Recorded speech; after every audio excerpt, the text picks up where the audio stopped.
Indian senior വനിതാ football ടീമിൽ കളിച്ച മാളവികയെ ചേർത്ത് പിടിച്ച് ജന്മനാടായ കാസർഗോഡ് ബംഗളത്ത് പൗരാവലി സ്വീകരണമൊരുക്കി. തായ്ലൻഡിൽ നടന്ന ഏഷ്യാ കപ്പ് യോഗ്യതാ മത്സരങ്ങളിൽ വിജയിച്ച് 22 വർഷത്തിന് ശേഷം ഏഷ്യാ കപ്പിന് യോഗ്യത നേടിയ ഇന്ത്യൻ ടീമിൽ കളിച്ച് രാജ്യത്തിനായി ഗോൾ നേടി കേരളത്തിന്റെ അഭിമാനമായി മാറിയ മാളവികയ്ക്ക് ഉജ്ജ്വല സ്വീകരണമാണ് നാടൊരുക്കിയത്. കക്കാട്ട് ഗവൺമെന്റ് GHSS ഓഡിറ്റോറിയത്തിൽ നടന്ന അനുമോദന യോഗം മുൻ MP P കരുണാകരൻ ഉദ്ഘാടനം ചെയ്തു. ഇതേ വേദിയിൽ വെച്ച് തന്നെ എത്ര ആൾക്കാരെയാണ് നമ്മൾ ആദരിച്ചത്, ഓർമ്മപ്പെട്ടത്. ഡോക്ടർമാര്, PhD എടുത്ത ആൾക്കാര്,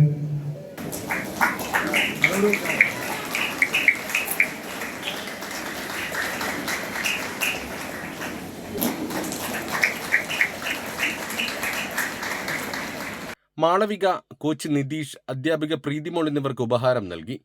ബംഗളം ടൗണിൽ നിന്നും കക്കാട്ട് ഗവൺമെന്റ് GHSSലേക്ക് മുത്തുക്കുടകളും ബാൻഡ് മേളങ്ങളുമെല്ലാമായി നടന്ന ഘോഷയാത്രയിൽ വിവിധ സാമൂഹ്യ സാംസ്കാരിക സംഘടനകൾ, വായനശാലകൾ, ക്ലബ്ബുകൾ, കുടുംബശ്രീ യൂണിറ്റുകൾ, രാഷ്ട്രീയ സാമൂഹിക പ്രവർത്തകർ, ജനപ്രതിനിധികൾ തുടങ്ങിയവർ അണിനിരന്നു.